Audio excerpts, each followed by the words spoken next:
ಸುತ್ತಲೂ ಕಣ್ಣೆಟಕದಷ್ಟು ಎತ್ತರಕ್ಕೆ ಬೆಳೆದು ವ್ಯಾಪಿಸಿರುವ ಕಾಡು, ಮಧ್ಯೆ ಬರಿದಾದುದೆಂಬಂತಿದ್ದ ಕಿರಿಯ ಬಯಲು, ಪೂರ್ವ ಪಶ್ಚಿಮಗಳಲ್ಲಿ ಉನ್ನತವಾದ ಬೆಟ್ಟದ ಸಾಲುಗಳು, ದಕ್ಷಿಣಕ್ಕೆ ಹೋದಂತೆ ದೂರದಲ್ಲಿ ಪರ್ವತಗಳು, ಆ ನಡುವೆ ಚಿಕ್ಕ ಚಿಕ್ಕ ಪೊದೆಗಳು, ಮುಳ್ಳಿನ ಗಿಡಗಳು, ಅಲ್ಲದೆ ಅಲ್ಲಲ್ಲಿ ಸಣ್ಣ ದೊಡ್ಡ ಬಂಡೆಗಳು.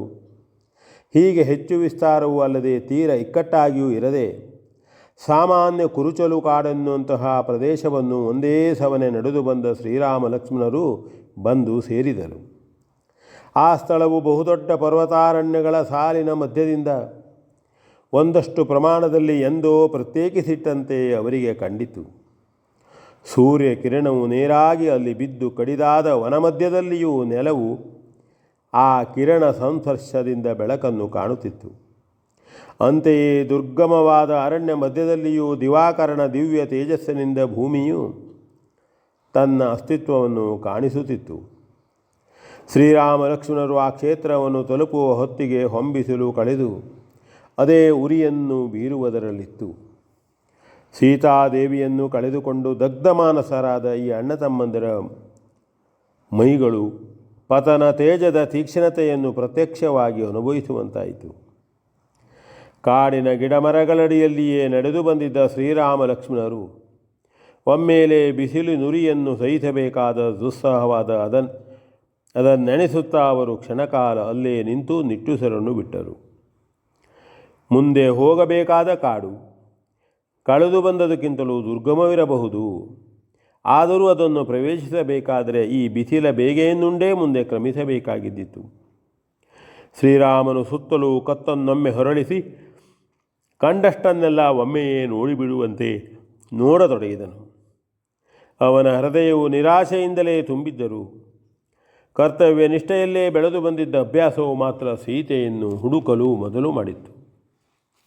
ಕಾಡಿನಲ್ಲಿ ಕಳೆದು ಹೋದುದನ್ನು ಬಯಲಿನಲ್ಲಿ ಹುಡುಕುವಂತೆ ನಿಂತಲ್ಲಿಯೇ ನಿಂತು ಶ್ರೀರಾಮನು ಕಣ್ದಟ್ಟಿಯ ನಟ್ಟಿ ನಿರೂಪಿಸಿದನು. ತುಸು ದೂರದಲ್ಲೊಂದು ಕಡೆ ಕಿರಿದಾದ ಬೆಟ್ಟವೇ ಜರಿದು ಬಿದ್ದಂತೆ ಶ್ರೀರಾಮನ ಕಣ್ಣಿಗೆ ಏನೋ ಕಾಣಿಸಿತು. ಮತ್ತು ನಿಂತು ಅದನ್ನೇ ದೃಷ್ಟಿಸಿದಾಗ ಅದು ಅಲ್ಲಲ್ಲಿ ಕೆಂಪಾದ ಹೆಬ್ಬಂಟೆಯಂತೆಯೇ ಕಂಡಿತು. ಅಂತೆಯೇ ಅದೇನಾಗಿರಬಹುದೆಂದು ಕುತೂಹಲವು ಕೆರಳಿತು.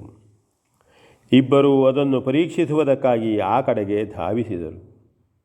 ಹಾಗೆ ನಡೆದೋಡುತ್ತಿರುವಾಗಲೇ ಅಲ್ಲಲ್ಲಿ ತುಂಡಾಗಿ ಹರಿದು ಬಿದ್ದಿದ್ದ ಆಭರಣಗಳು, ಆಯುಧಗಳು ಕಾಣಬಂದವು.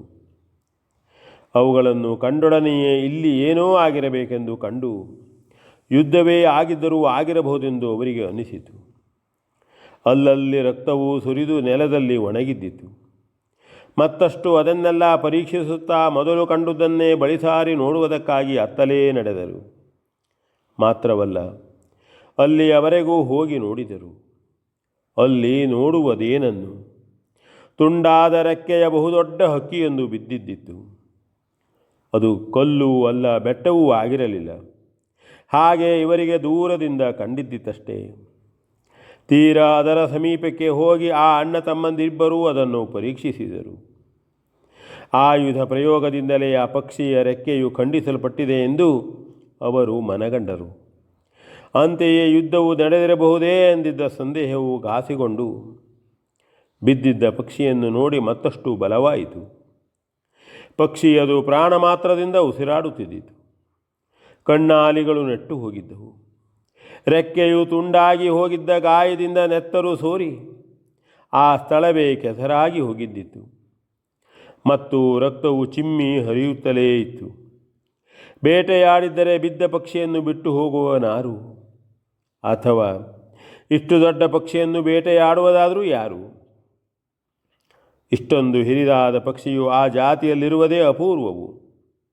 ಇದ್ದರೂ ಒಂದೋ ಎರಡೋ ಮಾತ್ರ ಇರಬಹುದು, ಬೇರೆ ಯಾವುದೂ ಇಲ್ಲಿ ಕಾಣುವುದಿಲ್ಲ. ಮೇಲಾಗಿ ತುಂಡಾಗಿ ಬಿದ್ದಿರುವ ಆಯುಧಗಳು, ಆಭರಣಗಳು ಇದರ ಕಾರಣದಿಂದಲೇ ಹೀಗಾಗಿರಬಹುದೇ?